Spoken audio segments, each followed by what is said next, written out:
aquí un paseo en Glencoe, Illinois, y pues esta área está muy bonita, así es que vamos a ver un poquito de esta parte. Vamos al Jardín Botanico, parece que está muy bonito ese lugar, así es que vamos a ver aquí qué nos encontramos.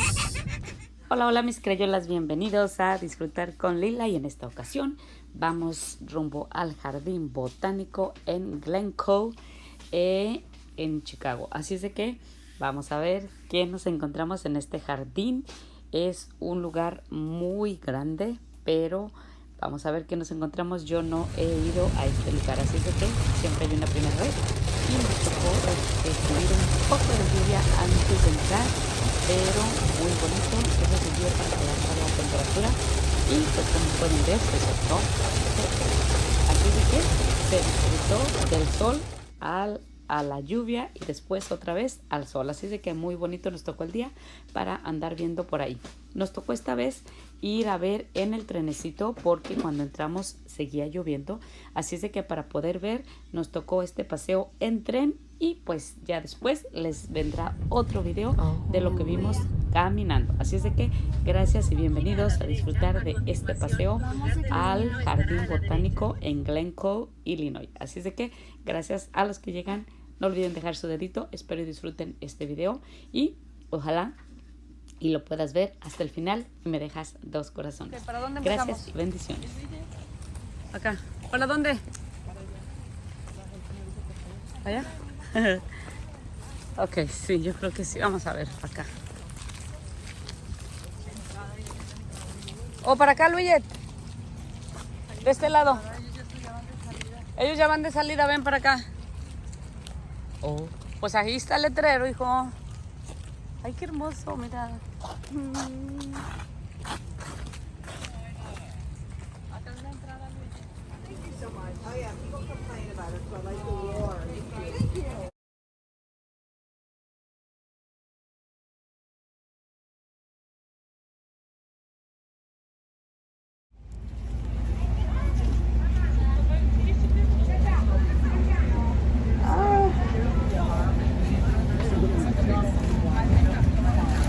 These tall trees here in the corners are Kentucky coffee trees. These trees produce a pie. We have 27 gardens, 4 native habitats, and 9 islands.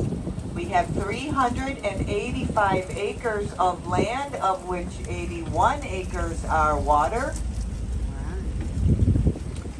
We are open 365 days out of the year. We never close. And right now in our summer months, we are open till 8 p.m. And if you're wondering just exactly what a botanic garden is, we're defined as a place where a wide variety of plants are cultivated for scientific, educational, and ornamental purposes. We're going to make a right here and head on into our Mary Mix McDonald Woods. Mary Mix McDonald was a commissioner of the Forest Preserve District.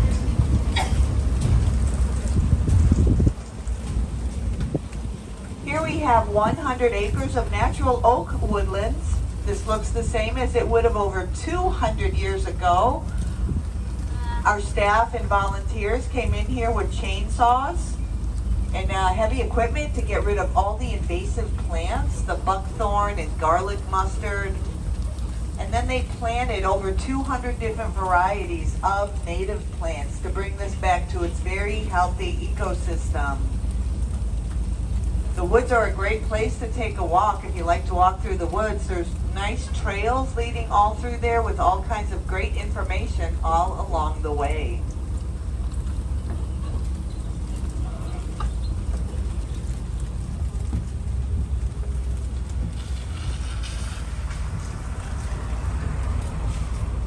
And coming up here on our right is our Malott Japanese garden. This is the Garden of Sanchoen, or the Garden of 3 Islands. The first island you see there is the island of Haraijima, or everlasting happiness. This island was modeled after an island off the coast of China. And legend states whenever mortals tried to approach this island, they would be driven back by very big storms. Another legend states that this island sits on the back of a giant sea turtle, and when ships would approach, it would swim further and further out to sea. And that's because this island is for immortals. Only immortals will have everlasting happiness.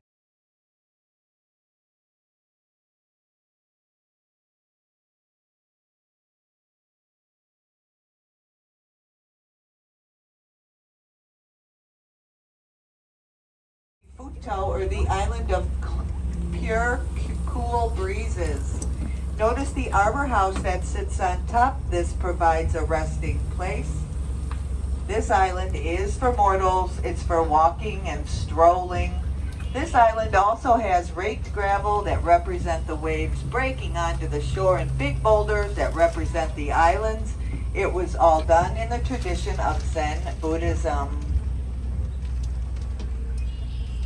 Coming up between the second and third island is a bridge, and it too has a legend. It's called the Zigzag Bridge, and according to legend, if you're being pursued by evil spirits, you can elude them by crossing this bridge, because everybody knows that evil spirits can only travel in a straight line. So if you have any cares or worries, you cross that bridge, all your cares and worries will plop right into that water. The next island is the largest of the three, called Kyoto, or the island of the auspicious cloud. Nestled next to the water's edge is a building called a Shoin building. This was modeled after a summer garden retreat of the 17th century samurai. This was a place for the warrior to escape the chaos of everyday life and into the tranquility of nature. It was built in Japan, disassembled, and rebuilt here by Japanese carpenters using 17th century tools with no nails or screws. And if you've taken our tour before, you know we always go to the right.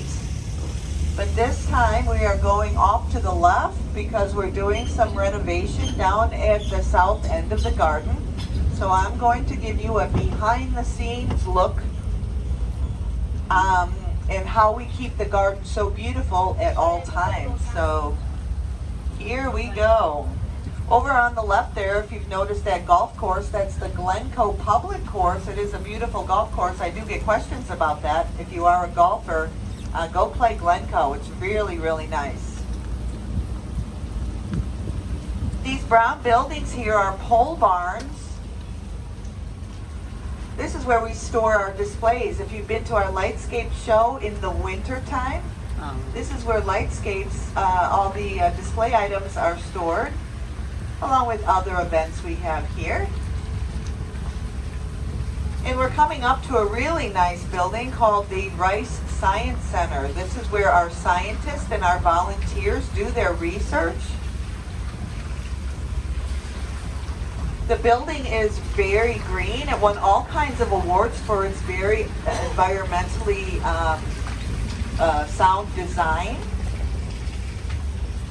It sits up on stilts. You can't see from the back side here. You'd have to see that from the front, but it does sit up on stilts, so that keeps the building cooler in the summer and warmer in the winter. And then underneath the building are all rain-loving plants. There's a rainwater glen. You can walk through the doors here and see the scientists doing their research because they sit behind glass.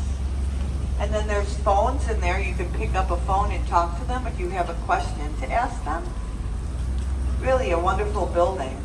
We even have a seed bank, and we've collected seeds, thousands of seeds. And it's our hope that if something does start to become extinct, we'll have the resources to bring that back to life, because conservation is a big mission of ours.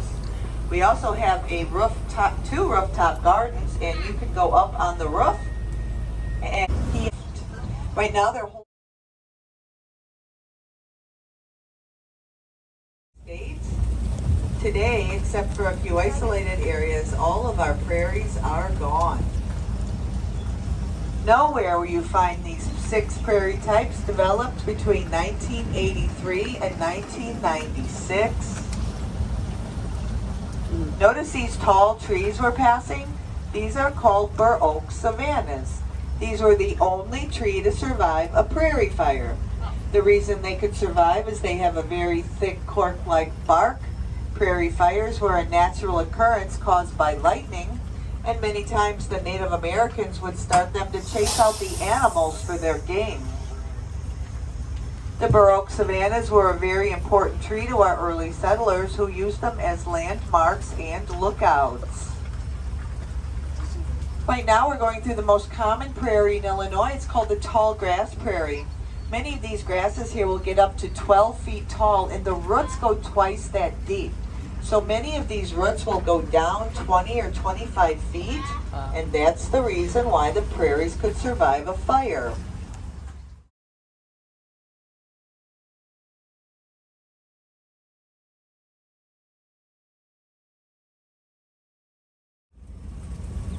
That's called a marsh prairie. That's the most commonly suited to this area, as we were part of the Skokie River floodplain. Now the marsh prairie is home to about 250 species of birds. And these tall flowers we're passing, these are called prairie sunflowers. They're also called compass plants because their leaves as a rule face north and south. So our early settlers were passing through on a cloudy day.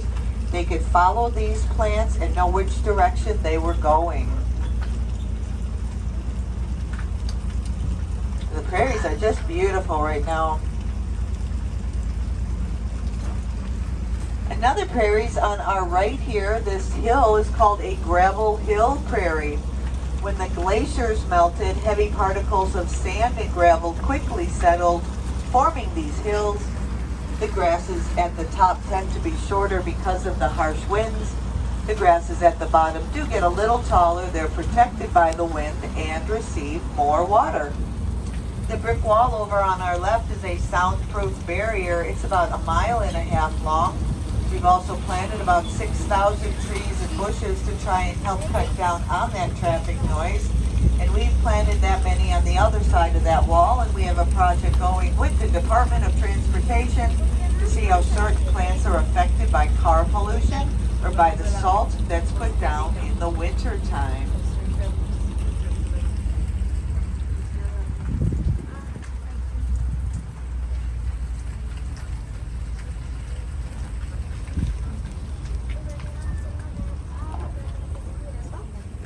But if you see that little box, that will tell you all about the sand prairie. The sand prairie consists of 2 low areas with an even lower area in the middle called a swale.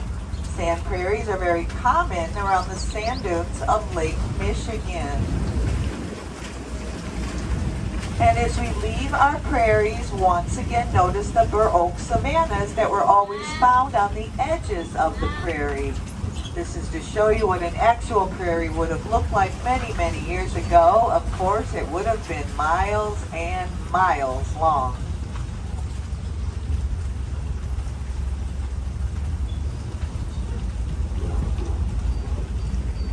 This grassy area here we call the meadow. I have a kite. They fly their kites to music, and then they sell kites, and the kids can make kites, and everyone's flying kites. So I hope that comes back again next year. The birdhouses on our left are the purple martins. These birds are members of the swallow family, and they travel 6,000 miles from Argentina every year to get here. A big misconception with the martins is that they eat mosquitoes, and they really don't eat mosquitoes. They eat dragonflies. They can fly about 30 miles an hour. And they are very communal birds. They will let other birds into their condominiums. Many years ago, our farmers used to plant their crops according to the martins. They come in April, and then they would harvest their crops when they leave, and they would leave in October. Over on our right is the second largest of our 9 islands, called Evening Island. It's about 5 acres. And that bell tower you see is a musical instrument played much like a piano. It's called a carillon.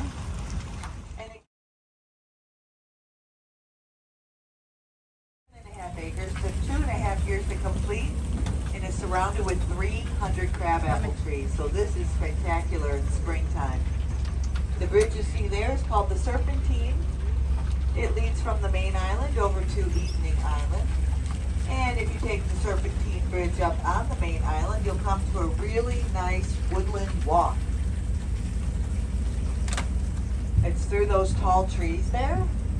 And then there's also a sensory garden that appeals to all of your senses. You're encouraged to touch certain plants, smell certain plants. They have a vivid color display for your eyes, very pretty. We also have an enabling garden over there, which is absolutely beautiful, but not only is it beautiful, we also have innovative tools, designs, and techniques that make that garden come to life so that everyone can partake in the healing of gardening. We have container gardening on a pulley system.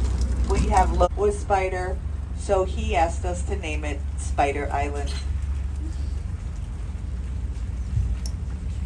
Just beyond Spider Island is the Regenstein Center, and that's a wonderful building. We have 3 greenhouses, arid, tropical, and semi-tropical. So that's a great place to go to get out of the rain and see what they're growing in there. It's amazing what they're growing in the greenhouses. And right next to the greenhouse, we have an exhibit going on, a watercolor painting exhibit by an artist by the name of Philip Juris, and he did these gorgeous prairie watercolors, and they are really pretty to see. We also have a library, the Lenthart Library. We have some very old and rare books and journals, the oldest published in Italy in 1485. We have a circle garden.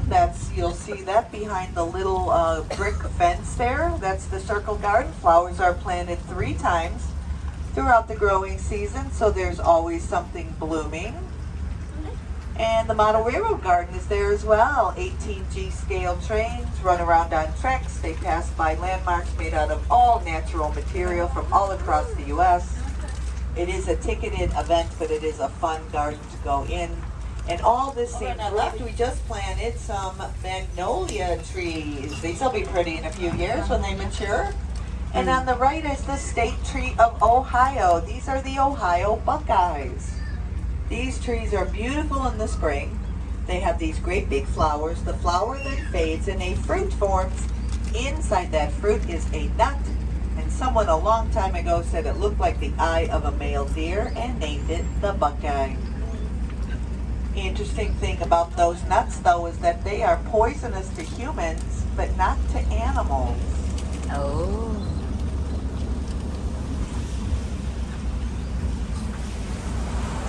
Coming up on our right here is our aquatic garden. The water lilies and lotuses are blooming nicely. The boardwalk is under construction right now. Just to the right of that is the bulb garden. 75,000 bulbs were planted, and the bulbs are planted in a layering technique, so they're planted deeper and deeper and come up later and later.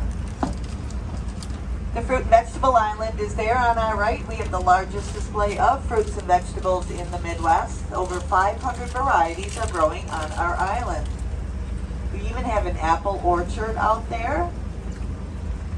And when we get around this tall tree here, you'll see those 2 yellow boxes out on the island. And those are our beehives. Ooh. Without those bees, we wouldn't have a fruit and vegetable island. They pollinate all those fruits and veggies for us. The fruits and veggies. And I told you we have 4 native habitats, and you've seen 2, the Mary Mix McDonald Woods and the Dixon Prairie. A 3rd native habitat is on our left, and that is the Skokie River Restoration. The Skokie River used to run smack dab through the middle of our property, but we didn't want the river water polluting our lakes, so we diverted the river to run on the west side, planted all kinds of native vegetation, and brought that back to its native habitat. And you can see our lakes are beautiful. We have a very healthy supply of largemouth bass, carp, crappie, blue sunfish, freshwater mussels, a very healthy aquatic wildlife. But if you were here at the garden back in 2012, you would have seen a big black hole there.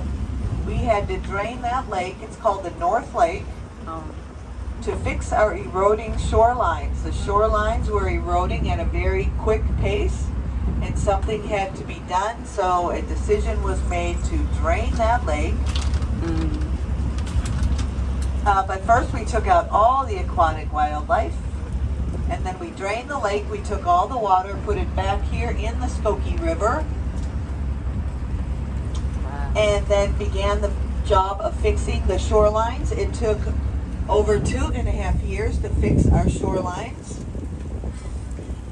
And then they filled up the lake, once again water from the river, and it took 33 days to fill that lake. And then they returned the aquatic life. And so now we have a beautiful lake with a very, very healthy shoreline.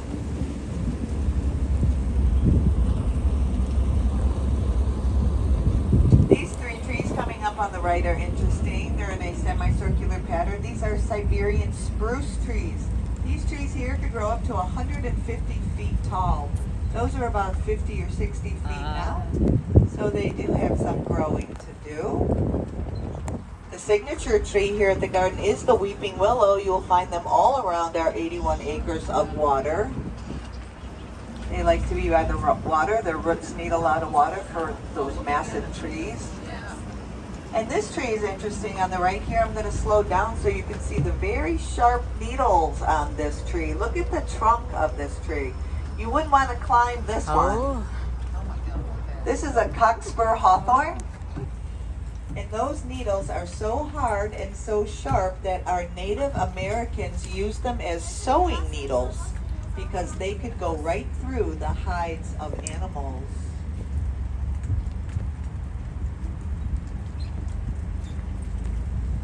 And once again, we'll be crossing over another weird so we can regulate the height of the lake at this end of our garden.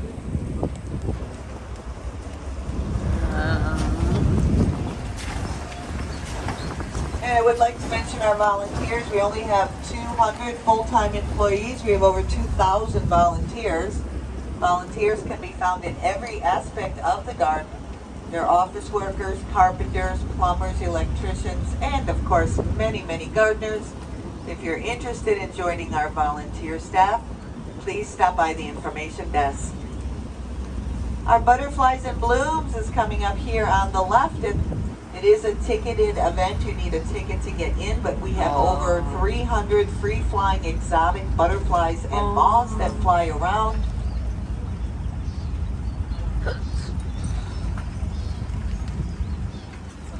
Many different varieties are from South America.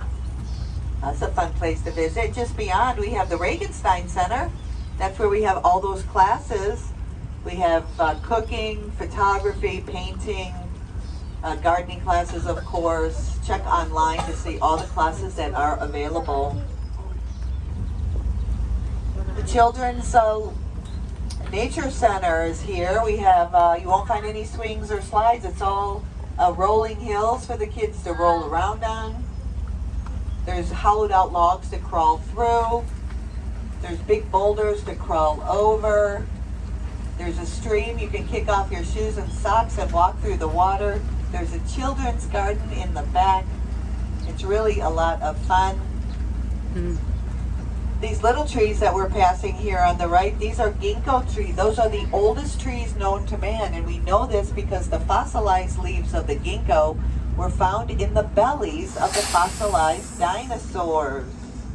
Another interesting thing about the ginkgo is that in the fall, it loses all its leaves in just 24 hours. Oh, wow. And this is actually a stop if anybody would like to get off here and explore over at the Children's Nature Center.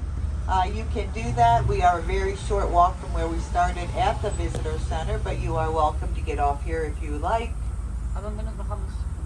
Everyone's staying on board. Yeah. Go all the way around. Y ahorita empezamos a caminar allá. No.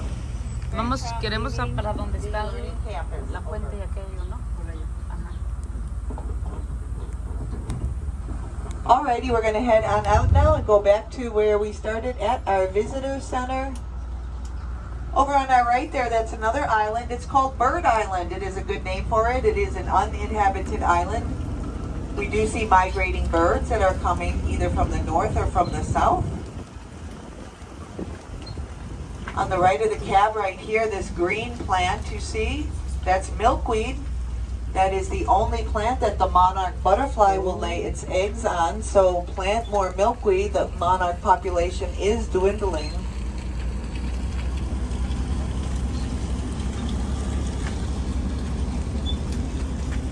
The water fountain you see over on the right, that's called the Smith Fountain.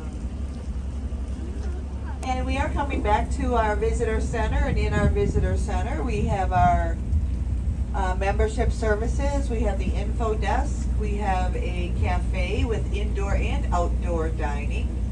We have a gift shop, water fountains, our restrooms, and an ATM.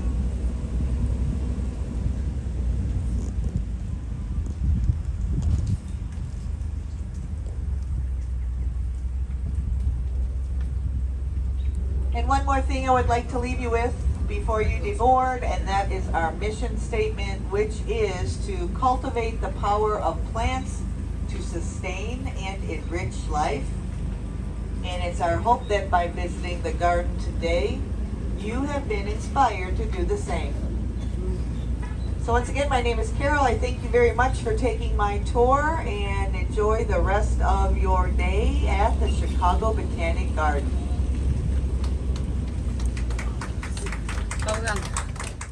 Como pueden ver, el recorrido ha sido muy hermoso, así es de que les dejo hasta aquí. Yo sé que pues no entienden el inglés, pero lo importante es la vista y pues muy interesante la explicación que nos dieron. Así es de que pues les dejo hasta aquí y nos vemos en el siguiente video caminando en el Jardín Botánico. Bendiciones, gracias.